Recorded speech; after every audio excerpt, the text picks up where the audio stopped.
પંચમહાલના યાત્રાધામ પાવાગઢ ખાતે પણ વરસાદી વાતાવરણ અને આ વાતાવરણમાં પગથિયા પર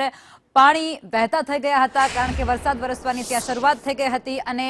એ પગથિયા પરથી પાણી રેલાતું હોય તેવા આહલાદક દ્રશ્યો પણ ત્યાંથી સામે આવ્યા નયનરમ્ય દ્રશ્યો પણ ત્યાંથી સામે આવ્યા છે ગત રાતથી જ વરસી રહેલો આ વરસાદ જેને લઈ અને પાવાગઢ ડુંગર પરથી પાણીનો પ્રવાહ એ અવિરત આવી રહ્યો છે અને આ પાણી એ પગથિયા પરથી પસાર થઈ રહ્યો છે આ નજારો એ ખૂબ જોવાલાયક છે લોકોને ખૂબ ગમી રહ્યો છે પ્રવાસીઓ પણ મોટી સંખ્યામાં ત્યાં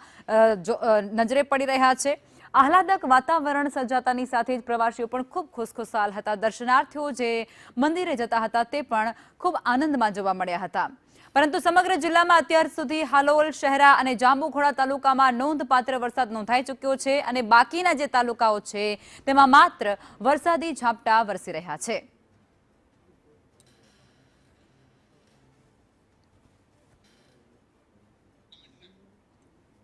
તો પાવાગઢમાં પણ વરસાદી માહોલ જામી ગયો છે અને પાવાગઢમાં પણ ગઈ રાતથી વરસાદ વરસી રહ્યો છે વરસાદી માહોલ વચ્ચે પ્રવાસીઓ પણ મોટી સંખ્યામાં દર્શનાર્થીઓ પણ મોટી સંખ્યામાં ત્યાં પહોંચી રહ્યા છે અને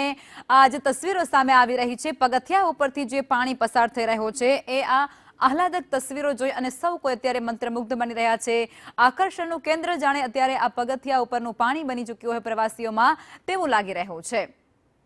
પાવાગઢમાં ખૂબ સારો એવો વરસાદ વરસ્યો છે પરંતુ આસપાસના જે તાલુકાઓ છે ત્યાં વરસાદ ઓછો રહ્યો છે અને જેને કારણે ક્યાંક ખેડૂતોમાં નિરાશા જોવા મળી રહી છે પરંતુ આ વરસાદી માહોલ હજુ જામ્યો છે વરસાદી સિસ્ટમ એ આગામી 7 દિવસ માટે સક્રિય છે અને હજુ પણ એ વિસ્તારમાં વરસાદ પડે તેવી શક્યતા પણ રહેલી છે